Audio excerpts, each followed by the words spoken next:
Ladies and gentlemen, good day and welcome to Ethos Limited Q4 FY22 earnings conference call.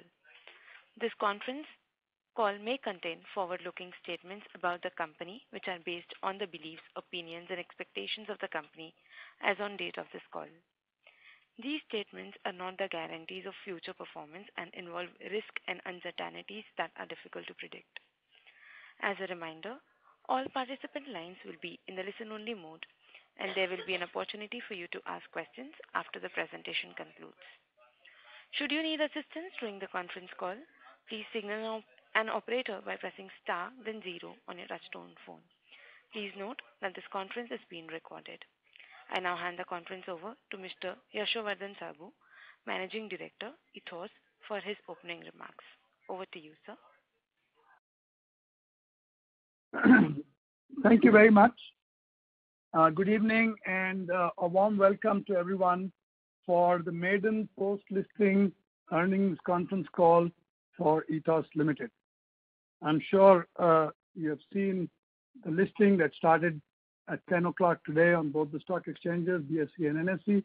It's a momentous occasion for our company. We've traveled a long way, and I want to thank all our investors and analysts for their confidence, support, and engagement with Ethos.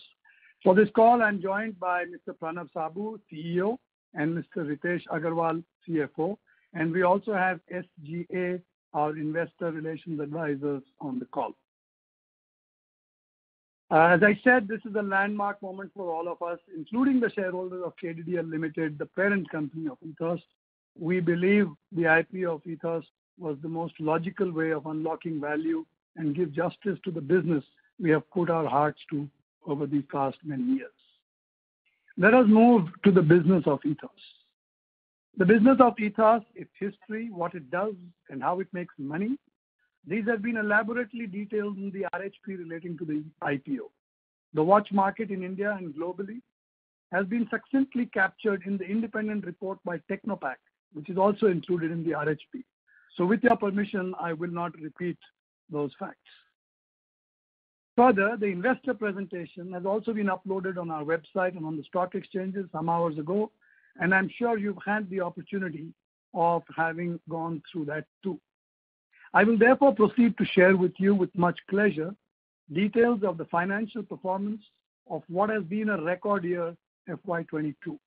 I remind everyone that this was the year in which the deadly Delta wave of COVID was sweeping across India in the first quarter, that is April to June 2021, which deeply impacted every business, especially retail businesses, with malls remaining closed for practically 80% of that period. Notwithstanding the impacted Q1, we have recorded the highest ever yearly revenue, EBITDA, and PAT in FY22. Let me give you the figures. As Ind AS 116 has a significant impact on our EBITDA and PBT, I am sharing the key highlights of the financials without Ind AS 116 impact to give a simpler view of the accounts. Billings increased by 30% YOY to 185 crores in Q4 of FY22. This despite a lockdown of up to 2 weeks in many cities due to the third wave of COVID in January and February. For the year as a whole, billings increased by 50% YOY to 670 crores in FY22. Of these, billings for exclusive brands for watches contributed 52 crores in quarter 4. That is 28% of the total billings for the quarter, while for the year as a whole, it contributed 178 crores in the billing, that is 27% of the total billings of the year. Consolidated revenue from operations increased by 29% YOY to 159 crores in quarter 4, and for the year it increased by 49% to 577 crores in FY. Consolidated gross profit increased by 35% YOY to about 48 crores in quarter 4/22, while it increased by 58% YOY to 166 crores in FY22. Consolidated gross profit margins expanded significantly too, by 130 basis points YOY to 30.2% in quarter 4 FY22, while it expanded by 165 basis points YOY to 28.8% for the whole year. Consolidated EBITDA increased by 46% YOY to 15.4 crores in quarter 4, while it increased by 85% YOY to 48.3 crores in the whole year. Consolidated EBITDA margin expanded by 110 basis points YOY to 9.6% in quarter 4 FY22, while it expanded by 160 basis points to 8.3% for the year as a whole. Consolidated PBT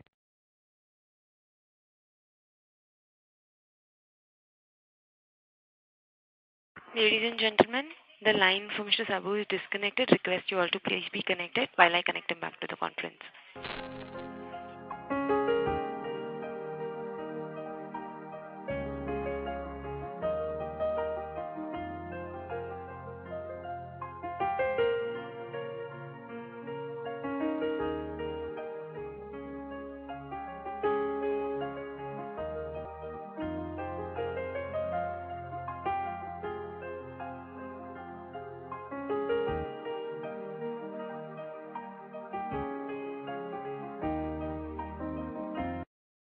Thank you for patiently waiting. We have Mr. Sabu connected. So please go ahead. Yeah, I'm sorry for the disruption. I'm going to start where I left off, which was, I think, at about consolidated EBITDA margin, which increased by 46% YOY to 16.4 crores in the quarter 4, while it increased by 85% YOY to 48 crores in FY22. Consolidated EBITDA margin expanded by 110 basis points YOY to 9.6% in quarter 4 FY22, while it expanded by 160 basis points YOY to 8.3% in FY22. Consolidated PBT increased by 55% to 11.6 crores in quarter 4, while it almost tripled to 35.3 crores for the year as a whole.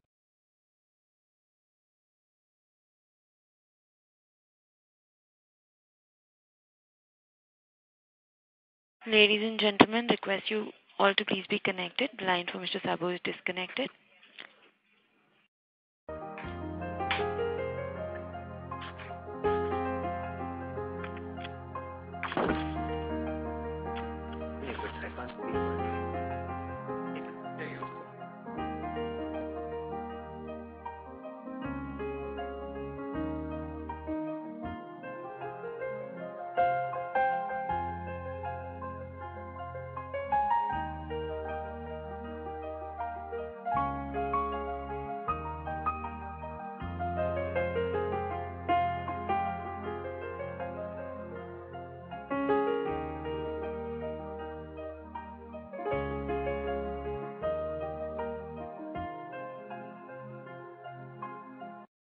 Ladies and gentlemen, thank you for patiently waiting.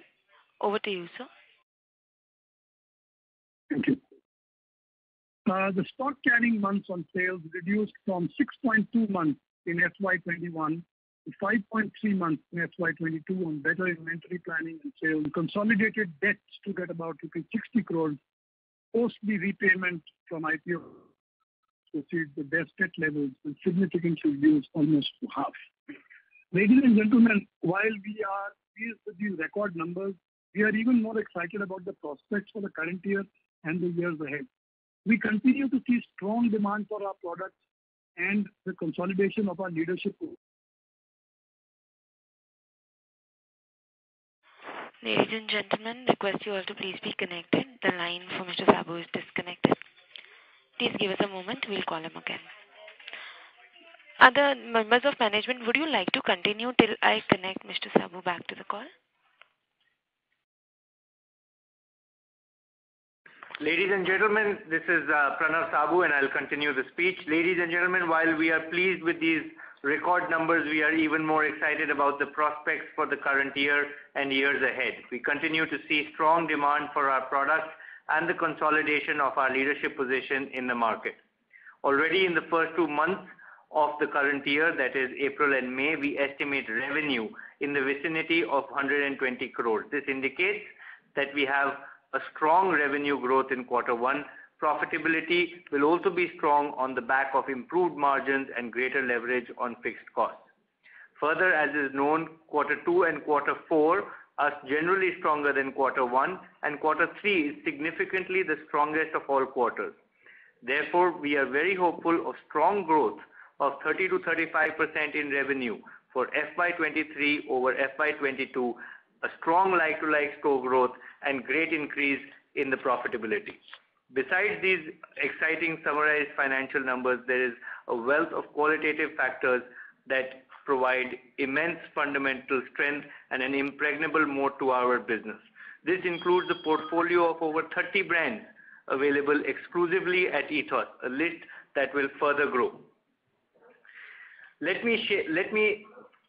I would like to start to share some more information. Let me start by sharing very exciting news that we have just received a few days ago. I am extremely pleased to announce that Geneva-based GPHG, the premier global award for excellence in watchmaking, widely acknowledged as the Oscars of the watch business, has chosen Ethos as the partner for the unique pre-award exhibition in 2022. Only 2 cities in the world are chosen every year for this event. This year, the event will be held in New Delhi in October with Ethos as the sole watch retail partner. I would like to add that our chairman is a member of the Global GPHG Academy since 2021. This is a matter of great pride for every one of us at Ethos. Now let me go on to the industry. As per Technopack, the watch market in India was valued at 13,500 crores in 2020 and is expected to grow at a CAGR of 10.6% to reach 20,300 crores by 2025.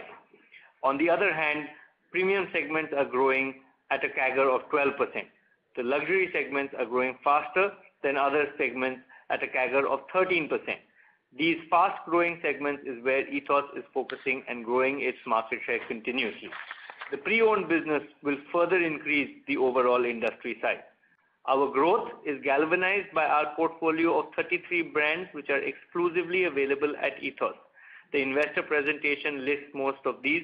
We are in discussion with more brands, with some more globally recognized brands, and hope to share information of additions to our brand portfolio during the year as and when new arrangements are finalized.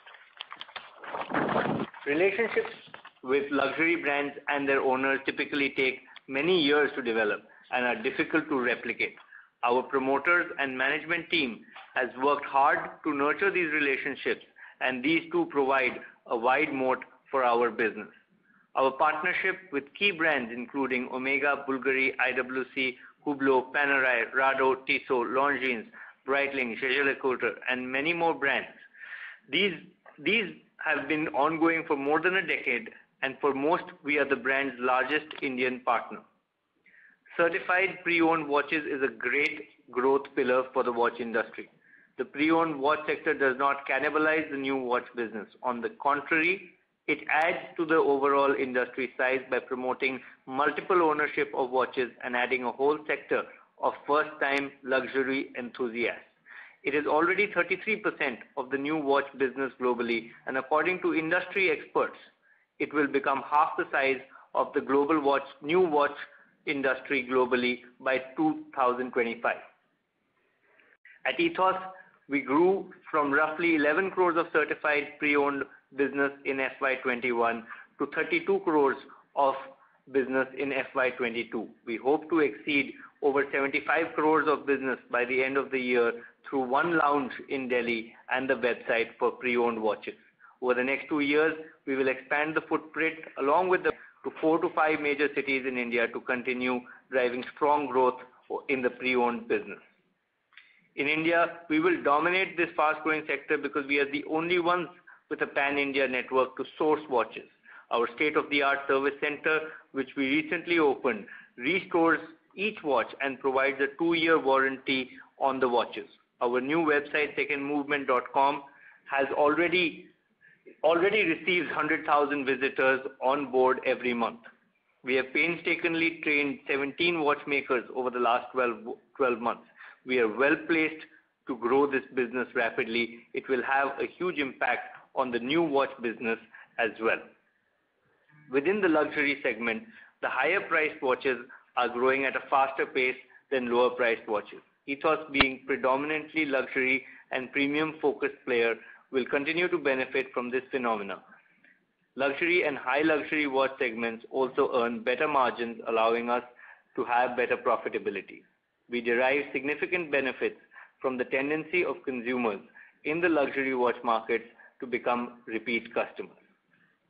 Our physical presence is leveraged by our strong digital platform with a frequently visited website, effective social media communication, a large database of HNI customers, and an active program of home and office delivery of luxury products.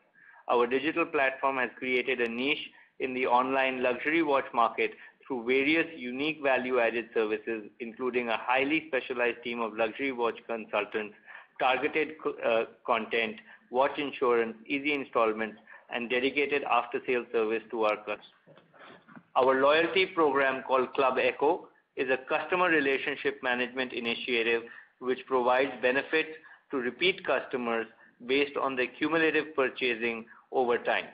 The database generated via Club Echo gives us access to important buying trends, which further enables us to design appropriate communication strategies, leading to greater satisfaction and commitment. As of March 31, 2022, we have over 283,300 registered members in our Club Echo. We have also leveraged our rich experience to expand into other luxury verticals such as luggage and jewelry recently. We have recently entered into an agreement with Rimowa for retailing their range of luxury luggage and Messika for retailing their range of luxury jewelry in India. This will open new growth verticals for the company in the future. I will summarize our key and high priority strategy. Expanding our physical store network. We will continue to execute our pipeline of new store projects as well as identify attractive locations for opening new company branded stores or mono-brand boutiques. We have planned to add 13 boutiques across India and renovate 6 stores, including a certified pre-owned lounge in Mumbai, which we plan to open very soon. Certified pre-owned watches. As I mentioned, we plan to scale up the certified pre-owned watches vertical swiftly through expanding the footprint along with the website to 3 to 4 major cities in India to fuel further growth. Increase market share and profitability. Our focus will continue to grow business from existing and new stores using our strong omni-channel platform and digital reach to capture higher market share and improve margins in our existing stores through the increased sale of business and cost optimization initiatives. Increase our watch brands portfolio.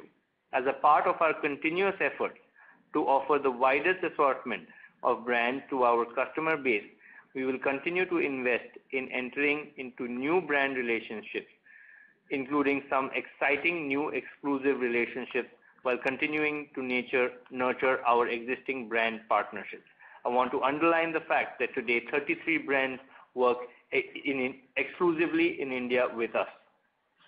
We will continue to invest in strengthening our brand through online marketing, electronic media, print media, outdoor events, and sponsorships. We believe that investment in brand is critical to increasing our brand recognition and market share, and also help us capitalize on the growing consumer preference for branded products.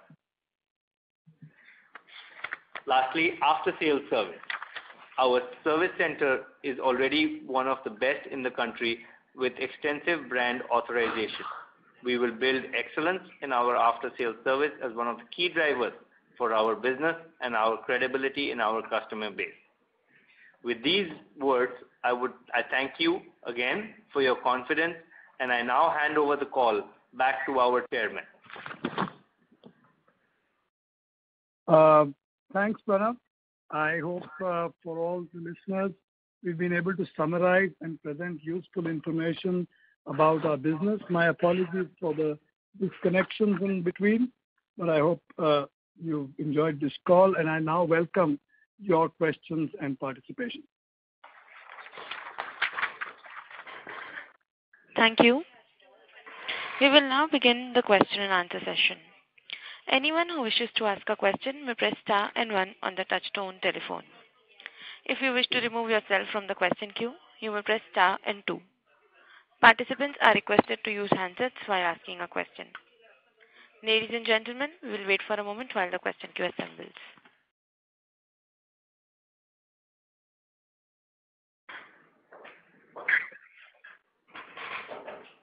We take the first question from the line of Akshay K. from Envision Capital. Please go ahead.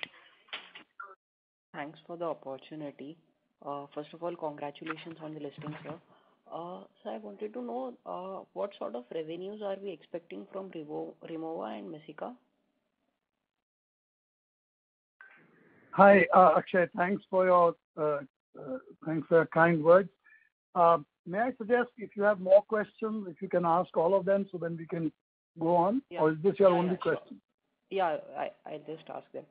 So also wanted to understand, you have given a slide wherein loyalty programs started by other brands. So I think there is only one of the other competitors who have started this. So wanted to understand, since this is a new business to me, how difficult is it to start a loyalty program, and what sort of loyalty benefits, what is the differentiating factor are we giving? And I don't think there is a, what we can say, very much difficult to start a loyalty program, and I believe that Helios also has a loyalty program by the name of Encircle. And my third question would be, what sort of ASP, average selling price, currently we are at 1.5L. So what sort of ASPs can we expect going forward? These are the three questions from my side. Thanks a lot. Right. Thanks, Akshay. So let me answer the last one first. ASP, you've seen in the last 4 years, our ASP has grown from around 73,000 to about 1,45,000 now, around that number. This is a result of a couple of things. Most importantly, our shift of focus away from low price segment, that means watches below 30,000-40,000 rupees, towards more watches in the price range of 1 lakh to 3 lakhs to 5 lakhs and 10 lakhs. This trend towards a higher percentage of our business coming from the luxury and high luxury segment is going to continue, and we believe that there will be a steady growth in the ASP as it has grown in the past couple of years. It's difficult to really estimate completely exactly how it will grow, but I think the trend of the last couple of years is going to continue. Second, your loyalty program. Listen, the loyalty program works if you have a certain minimum threshold of loyalty customers. You have a large offering of brands.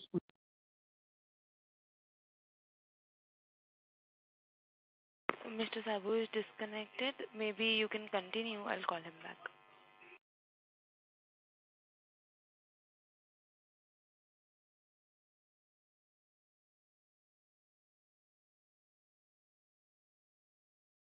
So just to continue the loyalty program requires a large setup that we believe that the current competition does not have.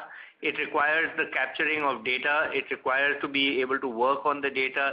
You have to have a large number of brands. You have to bring the brands on board to be able to work with these, to work with the loyalty program. We offer many benefits to our customers as well. First of all, we offer points on every purchase, which they can redeem in the future for a greater offer on any of our watches. They get priority service at our after-sales service center. They get invitations to our events. They get access to limited edition watches. So there's a host of other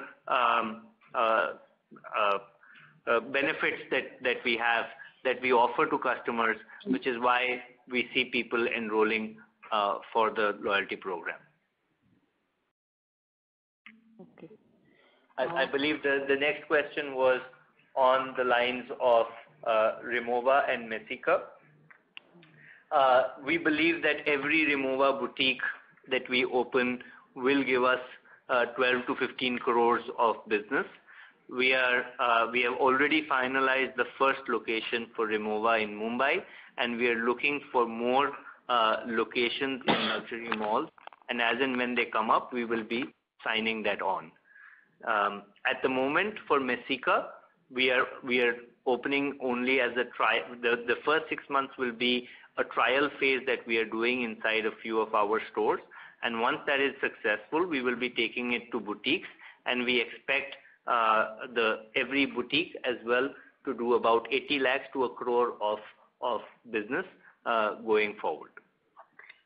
Monthly. That's a monthly figure. Yeah. Okay. Just one follow-up. So you did mention that loyalty program needs tie-up with brands. So the benefits which we are passing to the customer in terms of discounts and all these events. So I think events though we would be doing, but any discounts or rebates on future purchases, are they passed through to the brands? Or we are getting that from the brands as well? We in many of the cases we take the cost. In many of the cases it is shared with the brand. So it depends brand to brand, but brands do want to participate with us in the communication cost, in bearing some of the costs, including offers to our customer base. Okay, that's great. Thanks a lot. Yeah. Thank you. We take the next question from the line of Anchana Shah from Shah Invest. Please go ahead. Thank you very much for this opportunity, sir. So I have 3 questions. First, can you give any qualitative aspects on how the business focus will change for Ethos post IPO? Second, how will the fresh issue be utilized to create value for the company in the long term? And third, what can be the sustainable EBITDA margins for our business? Thank you.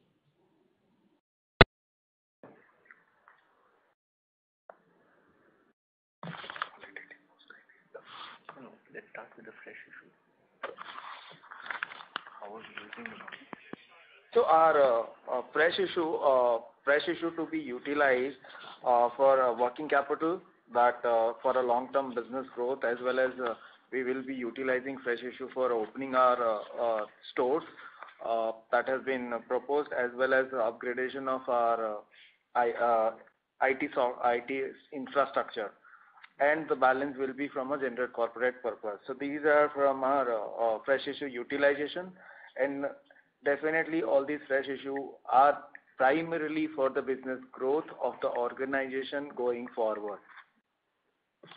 I do want to say that the idea with the raise of the funds is to use the money to create structural advantages for the business going forward. For example, signing on more exclusive brands. For example,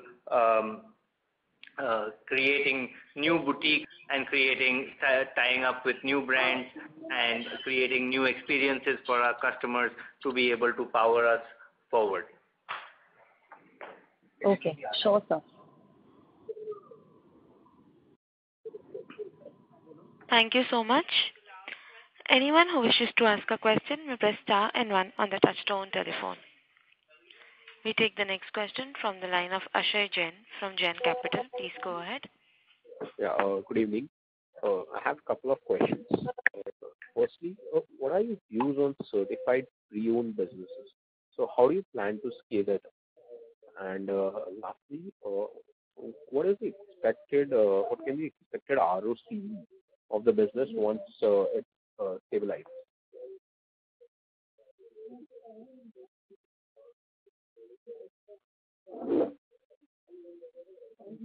Pranav, will you take the question on the certified pre-owned business? I think you should go ahead and take that. Just go ahead with the, yeah. Okay. So, Akshay, sorry again, I'm getting disconnected, but I hope you won't get. The certified pre-owned business is actually, as Pranav mentioned, a very fast-growing business globally, and in India as well. It is growing fast. We can see it. We can feel it. As you know, in the second year, we nearly tripled the business. and we are once again looking at a high double-digit growth in this year as well. How it works is actually, there are two things it accomplishes, right? There are people who own multiple watches in the premium and luxury segment, and many of the watches they don't use, and they can actually then sell the watch and upgrade to another watch which they like more. On the other hand, it allows first-time users who want entry into a premium or luxury watch segment, but at a lower price than a new watch would cost. It allows them to buy into a watch or even to buy into multiple watches. That's the reason why this model is successful globally, and that's the reason why it's succeeding in India. How it works for us is we're actually through our website and through our lounge, we are in touch with customers who want to sell their watches. We assess those watches. We make sure that they are genuine watches. Then those watches are fully refurbished in our service center, and then they are offered for sale. And then, there are customers who are interested in the watches and they come and buy them. There are cases where a seller may expect a different price than what we feel is fair. In that case, we tell the seller, look, we will service your watch and we will put it on our website at the price you want. And if a customer is there, he will buy it. When the customer buys it, we will deduct the agreed margin, and after that, we'll make the payment for you, to you. So we have both a bought and sold model as well as a consignment and sale model, and both are working pretty strongly for us.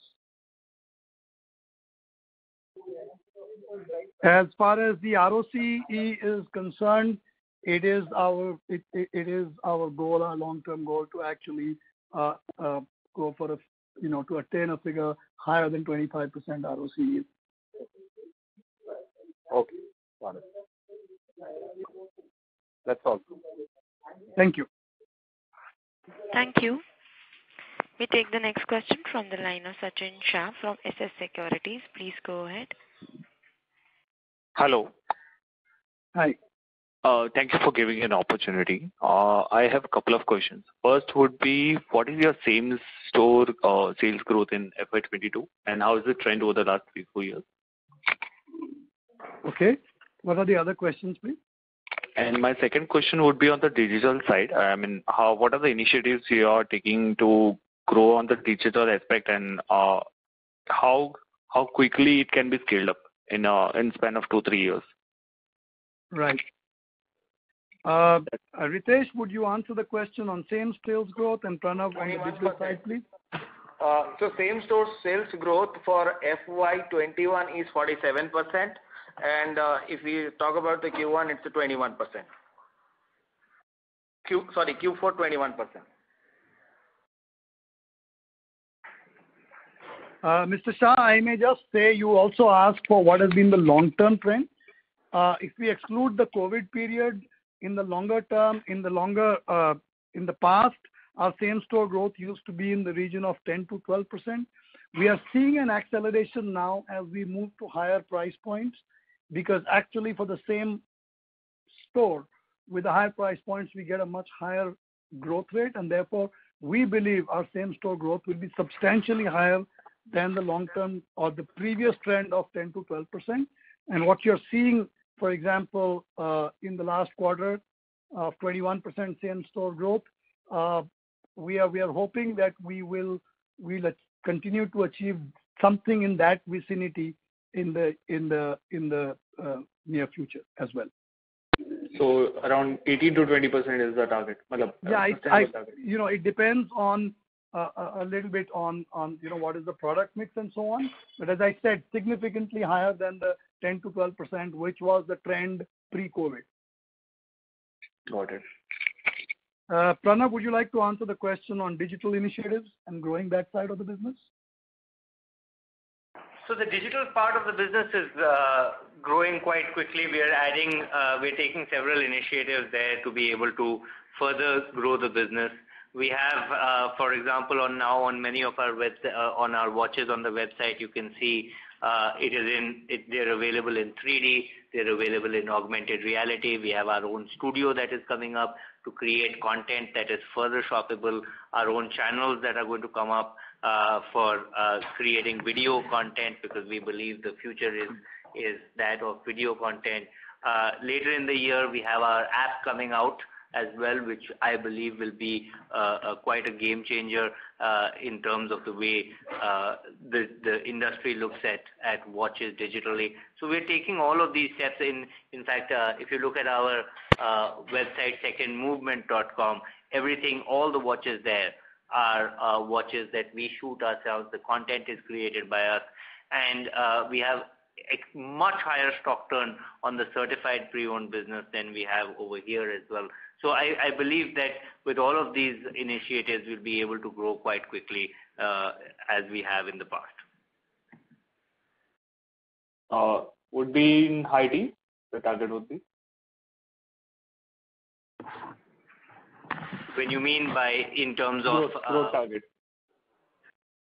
So what I can say is that digital will probably be around 35 to 40% of the overall business that we are doing. Okay. That's answer all my questions. Thank you, sir. Thank you. Thank you. Participants who wish to ask a question may press star and one at this time. We take the next question from the line of Pooja Shah from TCG. Please go ahead. Hello, sir. Thank you for the opportunity.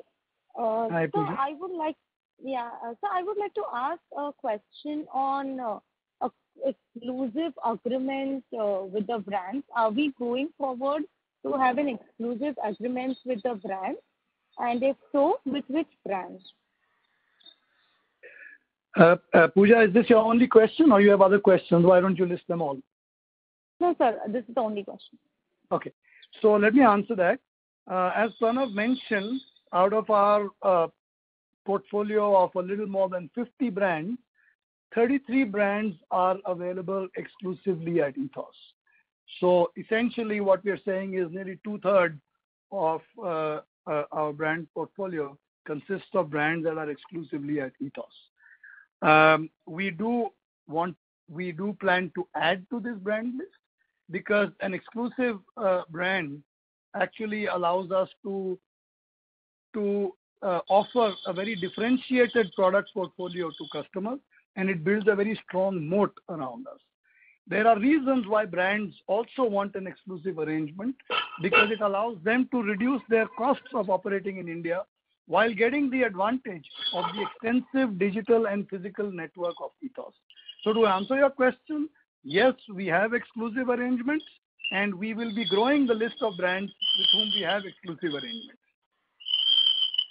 So we have exclusive agreements or arrangements, sir? So in many cases there were agreements, in many cases there are arrangements.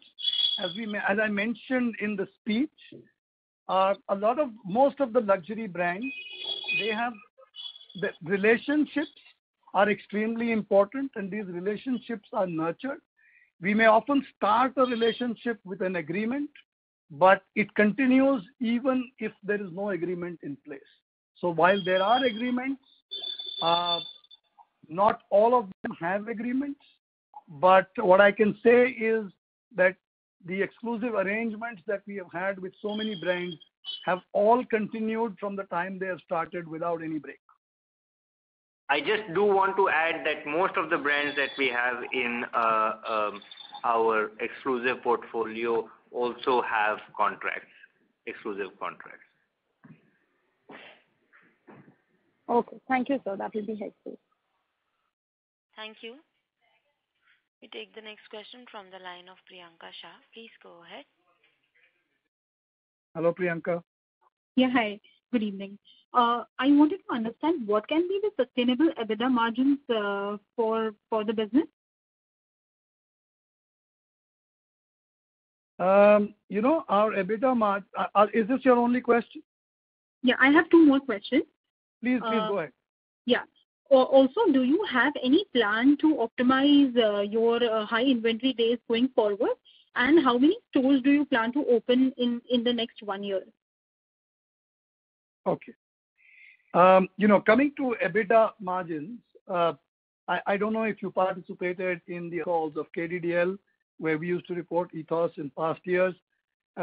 3 or 4 years ago, we used to look and it is a matter of record that we said our goal is to hit 1,000 crores of billing and a 10% EBITDA. Okay. And we said, that is something that we'll be very happy to achieve. Despite the 2 years of disruption of COVID, I am happy to say that we are almost reaching that level. And we hope that very soon we will be able to touch the EBITDA level. And this I'm talking now without Ind AS, right? However, is 10% the EBITDA ceiling? I don't think so. Because what is happening now is that we are seeing a constant improvement in our margins and a constant improvement in our operating leverage. And therefore, I believe that the EBITDA margins will exceed 10%. I don't want to give a cap number because, cap numbers sort of weigh us down, but I believe we will get an EBITDA margin which will be superior to most of the businesses in the retail space, and definitely in excess of 10%. Okay. As far as the inventory question you have written, in terms of sales, our inventory 3 years ago was about 190 days. The last report, it's come down to about 155 days, 157 days of sales. So there has been a steady decrease in the inventory in terms of days of sale that we've had. We believe that this improvement will continue a bit as we go ahead and our scale improves. However, I do want to add a word of balance here, because remember that this is a luxury business.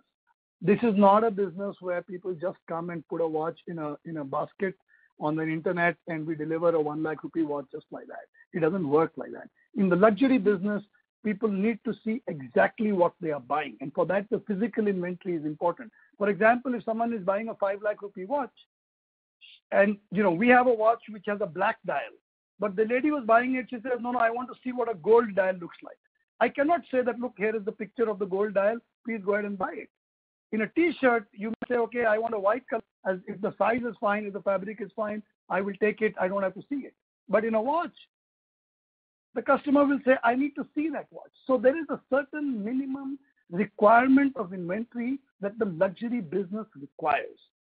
So we have to reach a balance between the stock required, what is natural for the success of a luxury business, and what is efficient from a working capital point of view. I think our working capital efficiency in terms of inventory has increased over the last couple of years. Working capital has gone down in number of days of sale. It will continue to improve, but we will need to carry a certain minimum inventory because of the nature of our business. As far as the new stores are concerned, we have planned, we have specifically 13 stores, new stores that we are going, that we are expanding into. These stores are identified. However, the exact timing of these will depend on when the malls become ready, because most of them are actually in malls. We do expect a large number of them to be ready in this financial year, but towards the end of the financial year. Got it. That was helpful. Thank you. Thank you. Thank you. We take the next question from the line of Adit Shah from Vibrant Securities. Please go ahead. Hi, Adit. Hello, good evening, sir. Lalaram here. Oh, hi. Well, congratulations to you.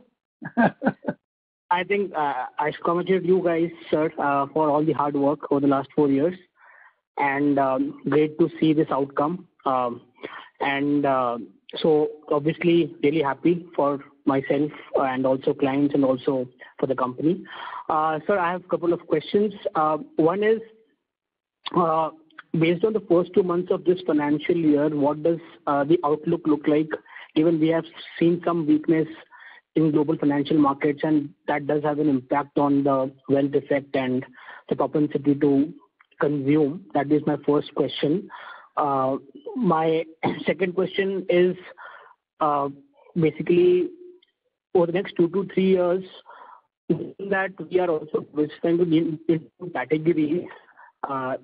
But is it fair to assume that our overall growth and sort of margin expansion will be driven by the watch category, or the other categories have a fairly significant role to play in the near term, in the next 2 to 3 years? That's it. Okay. So, Lalana, very interesting first question.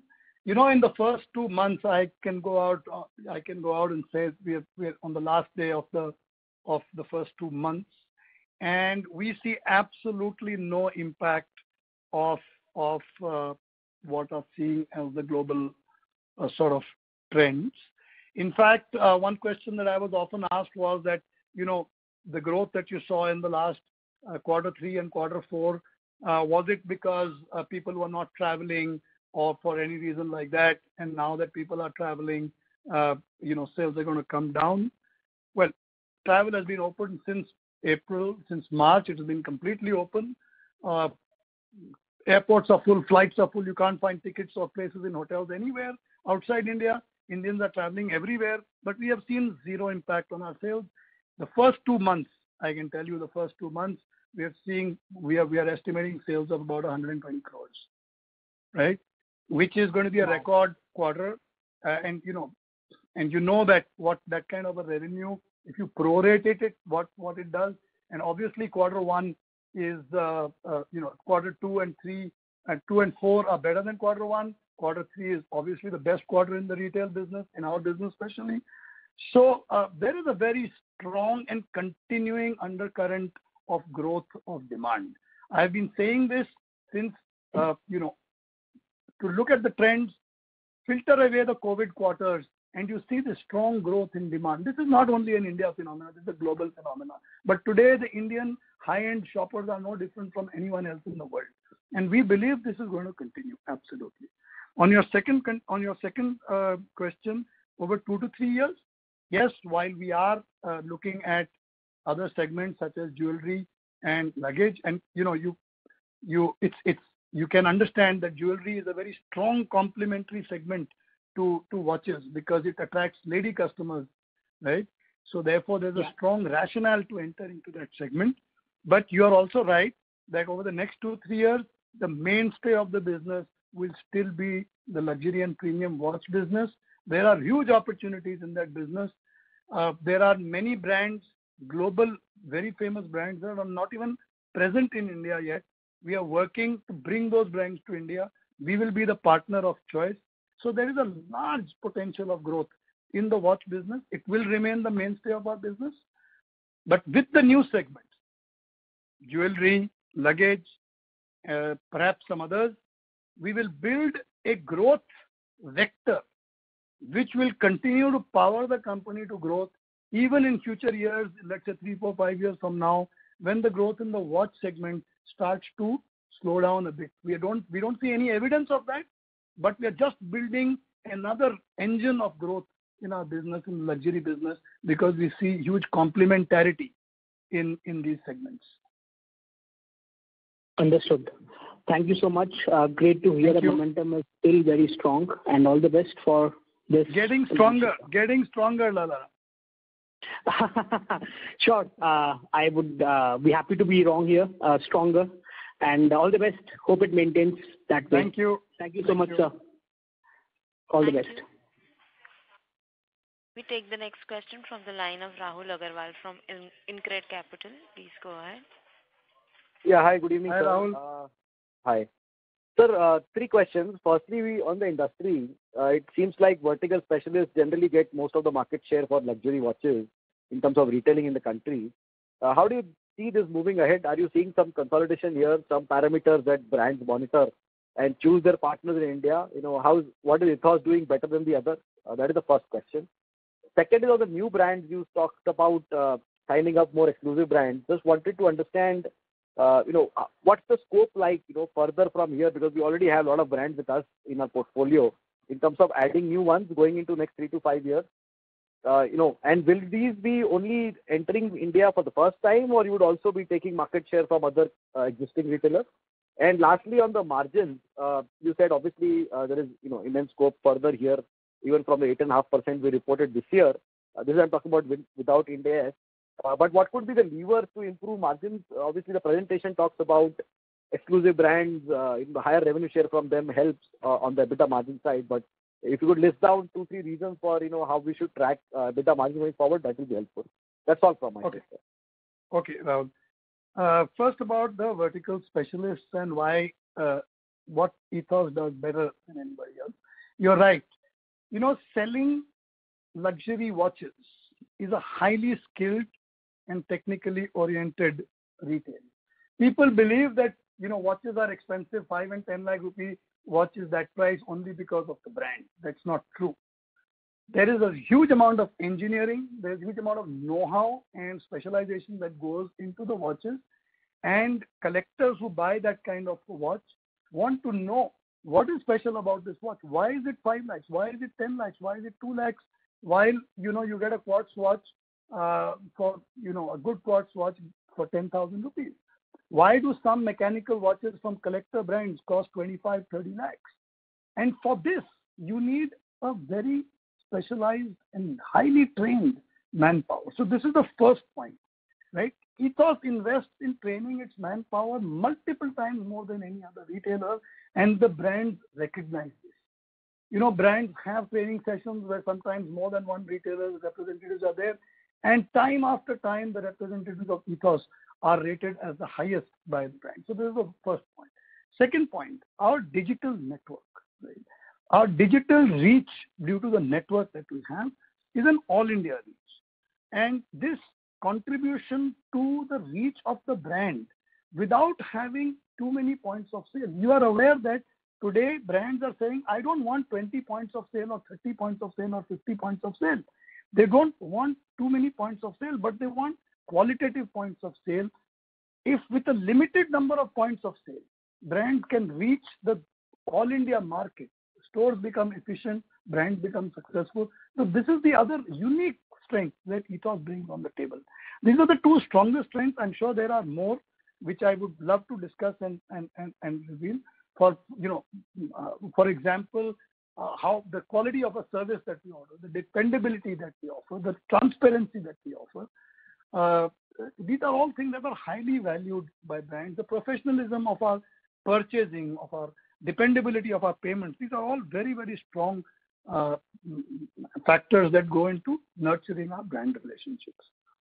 As far as the new brands are concerned, we have 33 brands.